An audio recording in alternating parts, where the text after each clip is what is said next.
At my sister's wedding, my mom whispered, "Try not to ruin this like you ruined everything else." My aunt laughed, my dad looked away, and they sat me at the kids' table. I just smiled because I knew what was about to play on the projector during the toasts. I stood at the entrance of the hotel ballroom, watching the celebration unfold before me. White roses everywhere, champagne towers catching the light, guests in their finest attire mingling and laughing. My sister's wedding was everything she dreamed of, everything our parents had poured their hearts and money into. And there I was, being directed to the kids' table in the far corner, next to the bathrooms. Mom caught my eye as I made my way through the crowd. She leaned in close, her perfume suffocating, her smile sharp. She told me to try not to ruin this like I'd ruined everything else. Her voice was sweet enough for anyone nearby to miss the venom, but I heard it clearly. My aunt, standing right there, actually laughed. A real laugh, like Mom had just told the funniest joke. Dad was 3 feet away, examining his phone with sudden intense interest, pretending he hadn't heard a thing. I smiled at them, nodded, told them not to worry. Then I walked to my assigned seat between a 6-year-old obsessed with dinosaurs and an 8-year-old who kept kicking the table leg. The thing about being the family disappointment is that people stop watching you carefully. They stop expecting anything from you except failure. That makes certain things remarkably easy to accomplish. Let me back up. Growing up, my sister was the golden child. Perfect grades, perfect friends, perfect everything. I was the one who brought home B's and C's, who forgot to clean my room, who asked too many questions at family dinners. Nothing I did was ever quite right, never quite enough. When I got into a decent state college, my parents asked why I hadn't aimed higher. When I landed a solid job in IT, they wondered why I wasn't management material. When I bought my modest house, they suggested I should have saved longer for something in a better neighborhood.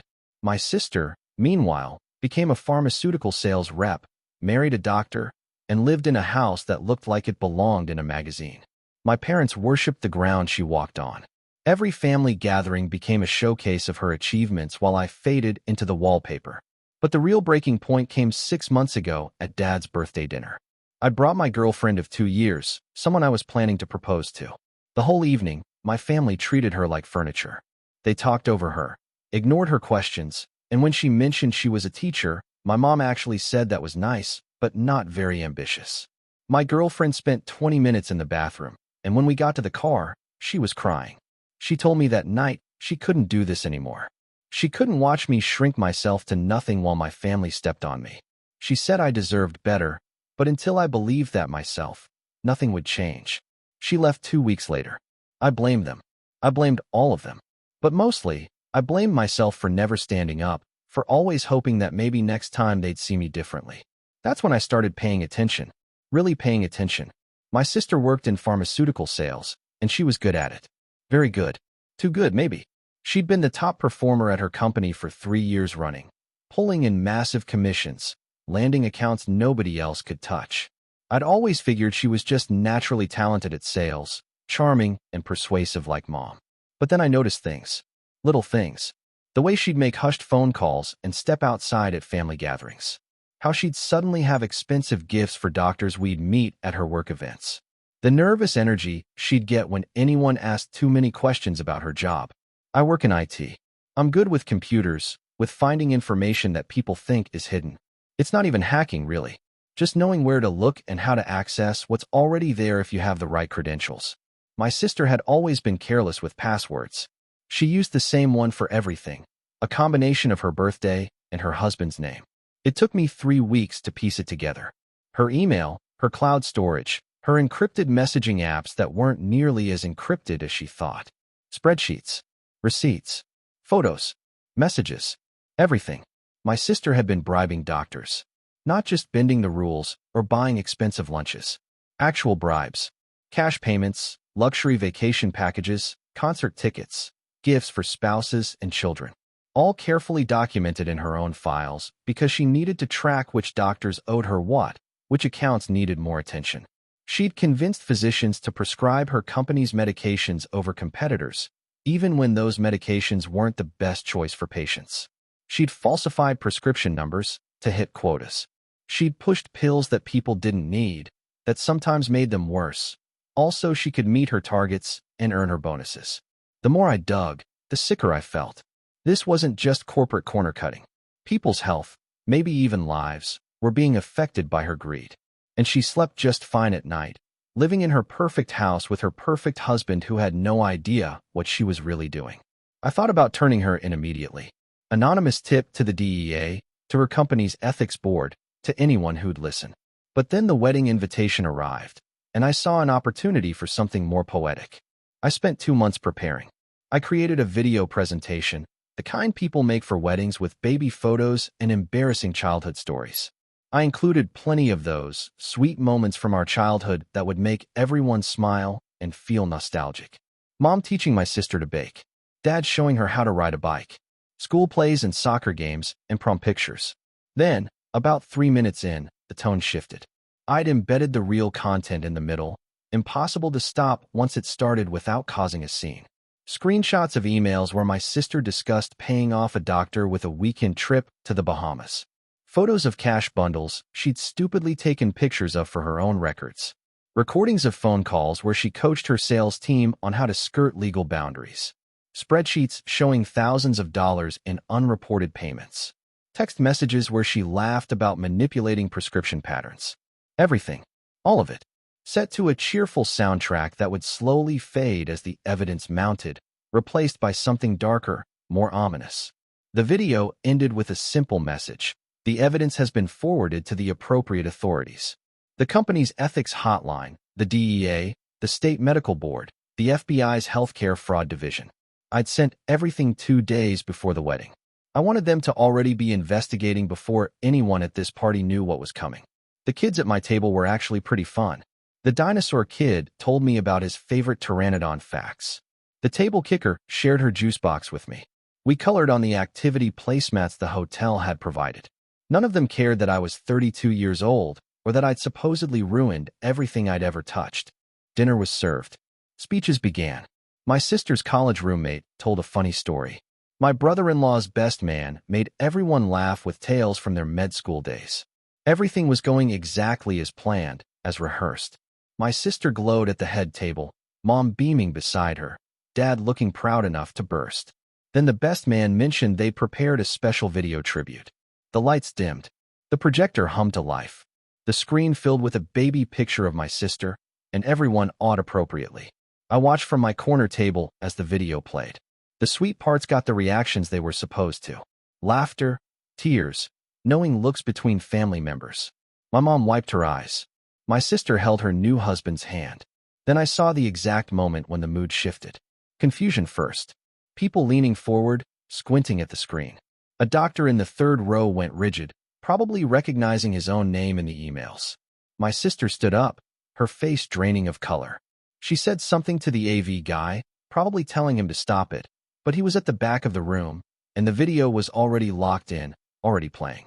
The room went silent except for the audio of a recorded phone call playing through the speakers. My sister's voice, crystal clear, explaining to a new sales rep exactly how much to offer a cardiologist to switch his patients to their blood thinner, even though it had more side effects than the leading competitor. My brother-in-law stared at the screen, then at his wife. His face went from confused to horrified as he started to understand what he was watching. Mom was on her feet, yelling now, demanding someone turn it off. Dad was trying to get to the AV booth, pushing through guests who were too shocked to move. My aunt had her phone out, recording everything. Though whether that was to help or to make sure she had gossip material for the next decade, I couldn't tell. The video played on. 5 minutes of irrefutable evidence that my sister had been systematically corrupting doctors and putting patients at risk for years. The amounts of money involved flashed on screen. Tens of thousands of dollars. Maybe more. When it finally ended, the lights came back up on a ballroom full of silent, stunned guests. My sister was sobbing at the head table. My brother-in-law had moved away from her, standing now, looking like someone had just told him his whole life was a lie. Several of the doctors in attendance were on their phones, probably calling lawyers. Mom found me in the crowd. Her eyes locked on mine with pure hatred, and she knew. She knew immediately that I'd done this. She started pushing through the tables toward me, screaming about what I'd done, how I destroyed my own sister's life, how I was vindictive and cruel, and had finally shown my true colors. I stood up from the kids' table. The dinosaur enthusiast asked if I was in trouble, and I told him no, not really. Mom reached me, her face red, her hands raised like she might actually hit me. She demanded to know why. Why would I do this? On her wedding day? In front of everyone? I kept my voice calm. I told her I didn't do this on her wedding day. I did it on a day when all of our family and all of my sister's colleagues and all of the doctors she'd corrupted would be in one place to see the truth. I told her that my sister had been committing federal crimes, that she'd been hurting people for profit, and that maybe if Mom had spent less time worshiping her golden child and more time actually parenting, she might have noticed something was wrong. Dad grabbed Mom's arm, trying to pull her back. He told me I'd gone too far, that there were other ways to handle this, that I'd humiliated the family. I asked him when he'd planned to start caring about me the way he cared about protecting her. I asked him if he'd looked away just now the same way he'd looked away my entire life, whenever Mom tore me down. I asked him if he was proud of himself. He didn't have an answer. Security was moving in now, probably called by the hotel manager. Guests were leaving in confused clusters. My sister was being escorted out by her new husband, who looked like he was in shock. The party was over. The marriage might be too, judging by the way he was avoiding touching her. My aunt approached me as I grabbed my jacket. She wasn't laughing anymore. She asked if I knew what I'd just done, if I understood the consequences. I told her I understood perfectly. My sister would likely face criminal charges, lose her job, possibly go to prison. Her reputation was destroyed. Her marriage was in serious trouble. The family would be scandalized. Everyone at this wedding would remember this night forever, but not for the reasons my sister had hoped. My aunt asked if I felt good about myself. I thought about that question. Did I feel good? Not exactly. I felt tired, relieved, like I'd finally put down something heavy I'd been carrying for years. I told her that I felt done trying to win approval from people who'd never give it, done shrinking myself to make room for someone who used that room to hurt others, done being treated like I was worthless by people who weren't qualified to judge my worth. She walked away without another word. I left the ballroom, passing the gift table on my way out. My envelope was there with the others, a card I'd written days ago. Inside, I'd wished them happiness and included a check for $50. Not the $1,000 my parents had probably expected, not the elaborate gift my sister thought she deserved, but exactly as much as I felt they'd earned. Update 1. The fallout was faster than I'd expected. By the next morning, my sister's company had suspended her pending investigation. The state medical board had already opened cases against 3 of the doctors featured in the video. The FBI's healthcare fraud division confirmed they'd received the evidence and were moving forward. My phone exploded with messages. My mom called 17 times before I blocked her number. Extended family members I hadn't heard from in years suddenly had opinions about my character. Most of them were awful, but a few surprised me. A cousin I barely knew messaged to say she'd always thought my sister was shady and good for me for exposing her. An uncle admitted he'd seen the favoritism growing up and felt guilty for never saying anything. My sister's husband filed for separation 4 days after the wedding. Word got around that he'd had no idea about any of it, that his medical license could be at risk just by association if he stayed married to her. His career had to come first. The wedding vendors all got paid, at least. That was something. Though the photographer would never be able to sell those pictures anywhere, and the videographer's official footage was probably unwatchable given how it ended. I got a letter from a lawyer representing my parents.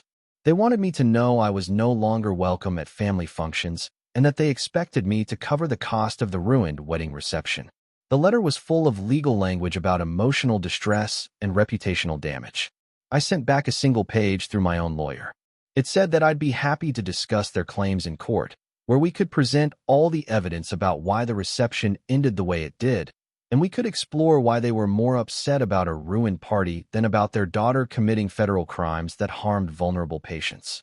I never heard from their lawyer again. Update 2. 3 months later, my sister took a plea deal. 5 years probation, huge fines, permanent loss of her pharmaceutical license, and cooperation with ongoing investigations into the doctors and her former company. She avoided prison, but her life as she knew it was over. Her husband made the separation permanent. Divorce proceedings were ugly, from what I heard through the family grapevine. She'd have to sell the magazine-worthy house to pay her legal fees and fines. Mom and Dad tried to rally the family around my sister, painting her as the victim of an overzealous system and a vindictive brother. It worked with some relatives. Others quietly reached out to me, saying they understood why I'd done it, even if they couldn't say so publicly. I didn't go to any family events. Didn't call. Didn't try to defend myself or explain further. I'd said what I needed to say that night at the wedding, and I was done justifying my existence to people who'd never valued it. Here's what nobody tells you about burning bridges. Sometimes the other side of the bridge is on fire too, and you're better off on your bank of the river. I started therapy. Talked about the years of being dismissed and diminished, about the guilt I felt for nuking my sister's life even though she deserved consequences, about the complicated grief of losing a family that never really felt like mine. My therapist asked if I'd do it again, knowing everything I know now. I thought about it for a long time. The honest answer is yes. Not because I'm vindictive or cruel like my mom claimed, but because some things are bigger than family loyalty. Patient safety, medical ethics, the law. If I'd done nothing, my sister would still be out there bribing doctors, manipulating prescriptions, hurting people for profit, while everyone at family dinners praised her success. But I'd be lying if I said I didn't sometimes miss what I thought we had, even if it was mostly illusion. You can know your family is toxic and still grieve the family you wished you'd had. Update 3. I'm writing this final update from my new apartment in a different city. I took a better job offer 3 states away, a fresh start where nobody knows about the wedding or the scandal or any of it.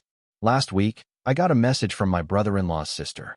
She'd been at the wedding, seen everything. She told me her brother's practice had been reviewed after my sister's case, and they'd found that several of his prescribing patterns had been influenced by my sister's manipulation without his knowledge. He'd unknowingly put patients on medications that weren't optimal for them because he trusted his wife's professional recommendations. The guilt was eating him alive, but he was working with those patients now to make it right. She thanked me, said I'd probably save lives by exposing it when I did, before more damage was done. I hadn't thought about it that way. I'd been so focused on revenge, on finally being seen and heard, that I hadn't really considered the actual patients affected by my sister's schemes. Real people with real health problems who trusted their doctors to do right by them. Maybe I did some good after all. Not because I'm a hero. I'm not. I did it for petty, personal reasons. But sometimes the right thing gets done even when the motivations aren't pure. Last month, my mom sent a letter to my new address. I don't know how she got it. The envelope sat on my counter for 3 days before I opened it. Inside was a single sentence. Your father had a heart attack. He's okay. I thought you should know. I stared at that letter for a long time. Part of me wanted to call, to check on him, to fall back into old patterns. But I remembered how he'd looked away that day when Mom tore me down. How he'd always looked away. I sent flowers to the hospital with a card that said I hoped he recovered fully. I didn't include a return address or my phone number. That's where I am now. Free but alone. Right but lonely. Justified but grieving. The kid at the wedding who loved dinosaurs sends me facts sometimes. His mom got my email from the seating chart company and asked if I'd mind. He's excited to have an adult who actually listens to his pteranodon information. I told him I'd love to keep hearing about it. So that's one good thing that came from that night. I might have lost my family, but I gained a pen pal who thinks I'm cool just for existing. Some days that feels like enough.